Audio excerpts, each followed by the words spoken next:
Hey guys, Chauncey Phillips here with a brand new DVD Blu-ray Tuesday shop video today. Today you're gonna go out, see what new stuff came out, see what stuff's on sale. I heard something too about like a Criterion sale. I'm not 100% certain on that, but I like the 50% off thing, so I might try and go to a Barnes & Noble too to see if there's anything for that. Like the one thing I would probably buy if they had it for half off was Mulholland Drive. I also want to say thank you to Clint for this cool shirt, this blob t-shirt. I'll put a link below if you guys are interested in checking out the shirt. And also gonna have a couple reviews at the end of this video, and then I'm going to have my main update as well up this Saturday. So anyway though guys, let's get going and see what we can find today. Into rock and roll sushi we go. So I just got the vegetable roll in there. And people always say, oh, do you put the soy sauce on them? Yes, I do. You put a little bit on them. Vegetable rolly. Into Barnes & Noble we go. And like I said, I saw some talk about them having that 50% off sale in here, but I can't find a straight answer for certain or not. So we're gonna go in there and see. And the one thing, like I said, that I probably would get was Mulholland Drive. I guess it would be like 20 if it was 50% off, because I think on Amazon it's like 27, something like that. So it's the cheapest you're gonna find it. Well, it looks like the stuff is 50% off, so I'm definitely gonna get this one, the Mulholland Drive. See if there's anything else in here. This is one I've never seen. Let me know how this one is, guys. I've never seen this one somehow. Yeah, so I ended up picking up, Mulholland Drive in there. It was like $19.99. Like I said, that's way cheaper than it is on Amazon, which is like $27.99, $26.99, something like that. But let me know about that My Private Idaho. Like, that's one, I've heard of it, but I've never seen that one. So let me know if that one's worth picking up, or if I think you guys think I would like that one. Into Target we go. Yeah, some of the stuff that came out today, was Terminator Genesis, and they have the exclusive steelbook of that here. I actually liked that movie. It had some really mixed opinions, Trainwreck, which was not a bad movie. I thought that was okay. Didn't absolutely love it, but they have the new, Star Wars steelbooks as well. I believe they're just the repackaged, but they're in these steelbooks. If I got any of them, I'd probably get like the later ones. But they're pretty cool. And this got like some pretty bad reviews, Selfless. But I like this. At some point I'll get this when it's like cheap somewhere, when it's like on sale or something for like 10 bucks. But this was actually not a bad movie. It had a lot of, like I said, bad reviews for some reason, but I actually kind of really like that. And they have these new ones, these Game of Thrones ones, and these kind of pretty cool cases. They're mainly like that Dolby almost thing on them, but I've actually never seen any of this show ever. I've never seen one episode somehow. I do not know how, but never seen them. Into Walmart we go. Look at these ridiculous things, like this gigantic Snickers bar that's like this big. I guess it's all like that. I don't know who would eat that thing. I see somebody just like, going and pounding this whole thing and having like, the La Grande Buffet kind of thing on this gigantic Snickers bar. Yeah, it's 18 bars inside. Yeah, it looked like it was just one bar. Now that would be interesting if it was just one gigantic bar that big. But it's just 18 bars. That's not as cool. Yeah, some of the main stuff today, like I said earlier, was Trainwreck, and this one, the exclusive one comes with a t-shirt. And then you have the Terminator Genesis here, which actually comes with the first movie. It's like an exclusive one in here in Walmart, so that's kind of cool if you don't have the first movie on Blu-ray, or they have it separate as well. Like I said, though, Selfless was actually pretty good. Might pick that up at some point when it gets like really cheap, but I actually, like I said, really was surprised with how much I liked that one.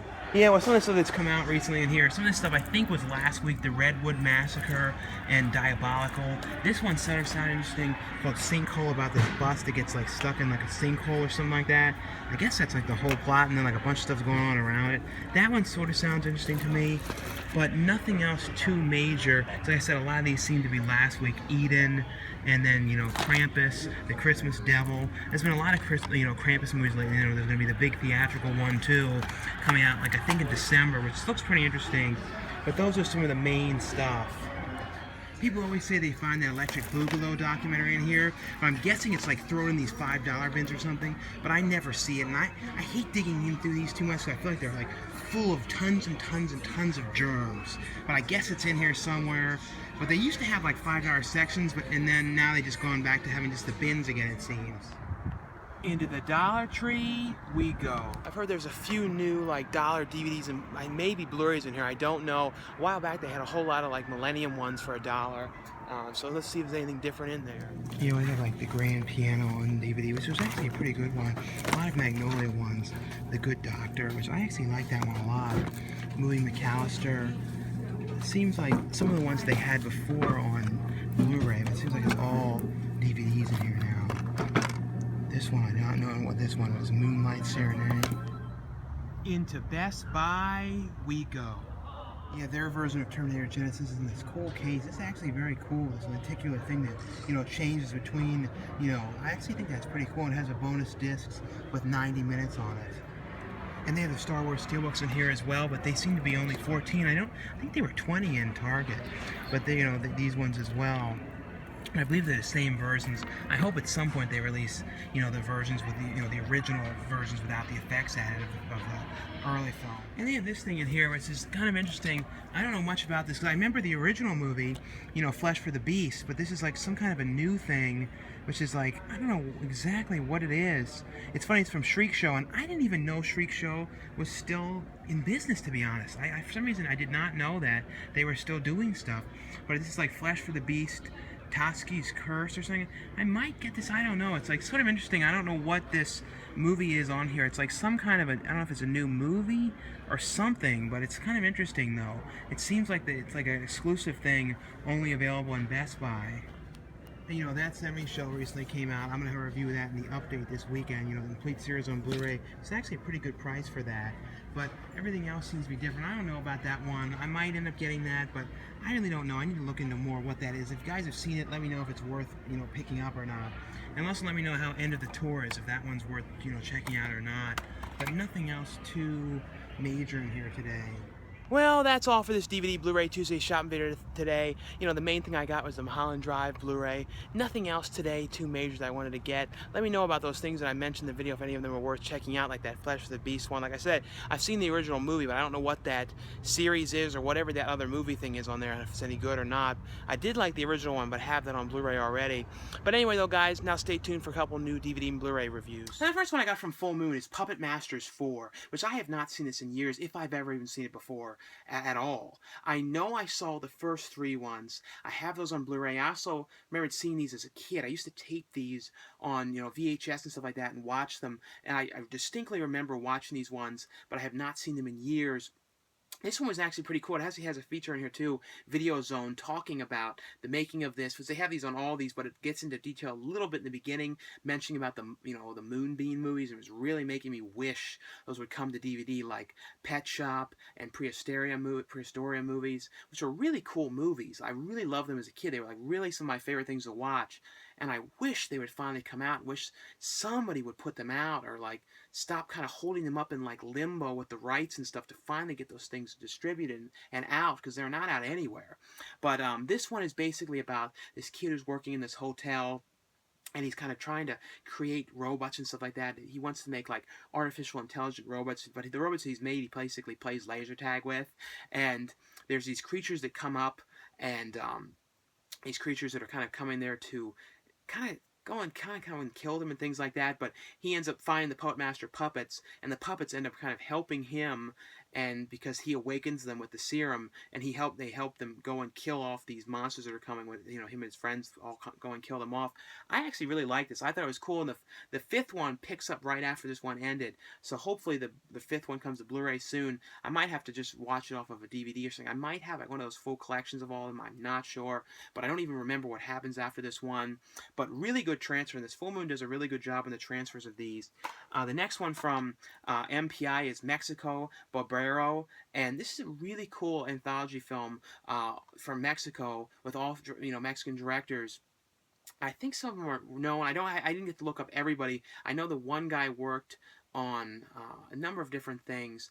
I think he worked on that really cool werewolf movie with Ethan Embry, I believe. I think I saw that. But the movie is basically a number of different anthology stories, and there's 2 of them on here that I really liked. One was about this girl I called the Boogeyman, about this really creepy homeless guy that lives in that kind of the neighborhood. You know, they live in an apartment complex, and the girl's always getting yelled at by her mother and given all kinds of crap, and you know, in the apartment complex downstairs outside is this really creepy homeless man she's really afraid of, and this homeless guy is terrible, and he's going and like killing people and doing all these terrible things, and he's so creepy looking. He creeped me out to the point of like just like kind of like Christopher Lloyd did in Dennis the Menace, like a kind of like really over the top creepy homeless guy, and that's what it was like. The other one was about a couple who goes to a cabin on vacation. They go there for a couple days during the week, and the guys there coming up to them going, "Yo, you shouldn't come here during the week. There's these creatures here that go and steal things," and of course they end up stealing the girl, and what ends up happening to her. But very, very creepy, cool segments in this. Some of the segments were not amazing, but there were some really, really cool ones I liked on that. It also has behind the scenes on a number of them as well. The next one is a documentary from MPI as well called Do I Sound Gay? And, they interviewed a lot of people, George Takei, Margaret Cho. It's about this guy who got, recently broke up with his boyfriend.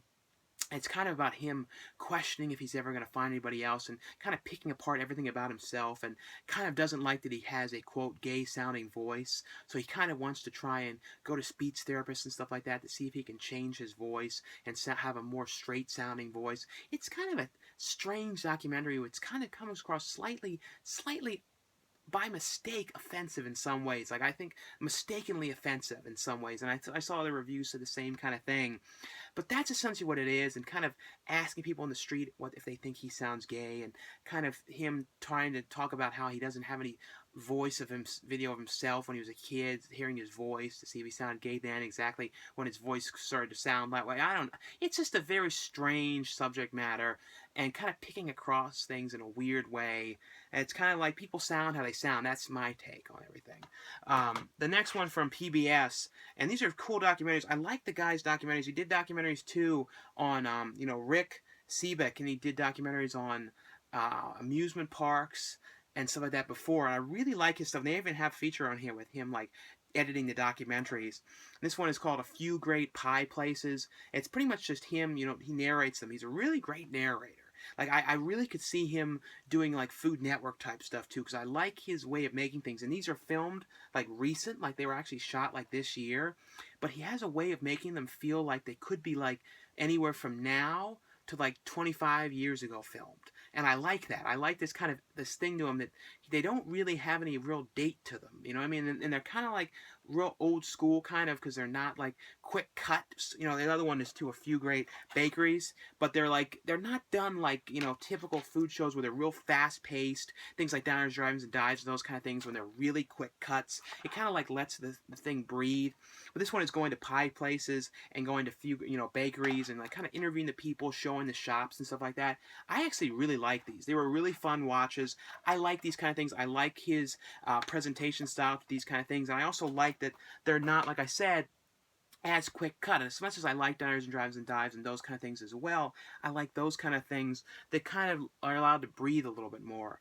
The next one from Brain Damage Films is Expressway to Your Skull. And this is a horror movie. It's basically about this crazy old man that's on the side of the road. He kind of like picks up people and he ends up kidnapping them, and he's very creepy, weird old man. And it's this couple that's going out camping in the woods, and this guy's kind of lurking around. You kind of know that he's going to end up trying to go after and get them. There's all these weird sequences in here too of like voodoo rituals and things like that he was doing. It's okay. It has behind the scenes on here. The other one is Lily Grace, A Witch Story. And this, I have to be honest, I couldn't get into this at all. I was sitting there watching this like, It's basically, though, about this guy who inherits this house, and, this creepy kind of witch character who's kind of coming there and haunting the house and things like that, and the stuff that's going on. Like I said, I could not really get into this, but it's called Lily Grace, A Witch Story. There's some movies I just can't get into. It's just, there's nothing I can do to get into it. I just can't. The next one from Cult Epics. Cult Epics puts out some pretty cool stuff, and this is a movie called The Voyeur, and it's, Tino, his name is Tino Brace, I believe. Tinto Brace. He did Cheeky and a number of, like, erotic horror films. I mean, not erotic films from, like, he did them in the 80s and the 90s, but, like, all of them feel like they're 80s and 70s. Like, this one is from 94, but I kind of like that he has these. You would not know this is 94. You would think, oh, this is definitely like 78, 79. He kind of holds to those old styles. And the composer who did the music for the Cannibal Holocaust, and House on the Edge of the Park, and a number of different Italian horror films does the music in this. Really, really cool music. It's about a professor though, at school, whose wife has recently left him, and she kind of needs a break, and is kind of doing her own thing. And these kind of weird voyeuristic encounters he has with this one student, this girl, with the woman who's taking care of her husband, who's very sick, and these weird encounters of him kind of watching things and stuff like that. I don't know. This director really did some really cool, weird kind of and really well shot erotic films, and kind of makes it too, even though they're like not like really adult or anything like that, but he kind of makes you think that they are by like his techniques and stuff like that.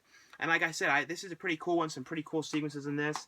And then the last one was a Zebub movie. I had never actually watched the Zebub movie. Always was kind of interested in seeing one. And this is basically, this stars Erin Brown, known as Misty Monday. So I was kind of interested in seeing her now, what she was doing. But this is a very strange movie. It's about like Zebub and these kind of encounters, and he's sort of just sometimes he just sets the camera up and he's just sort of standing there like, and it's like kind of like these women he's with, and like all of a sudden it kind of turns to like puppet scenes. If he's sleeping with these women, it turns to puppet scenes. These are not adult films; they're just sort of like strange, like high R-rated kind of things and stuff. But it's kind of like him within like these weird puppet sequences and these that he kind of like turns into a puppet, and it's like I don't know what is going on. It's very, very strange, and these very strange encounters and stuff like that he goes through. This is exceptionally a weird movie. But if you want to see Misty Monday or Rainbound now and something new, but he has a ton of features on here, a lot of behind the scenes stuff and a making of and interviews and stuff like that. But it's like I said, it's called Nightmare on Elmo Street. Elmo Street. And it's like I said, it's an interesting, very strange one. Anyway, though, guys, that's all for this video. Thanks again for watching, subscribing, and I'll see you guys later. Bye.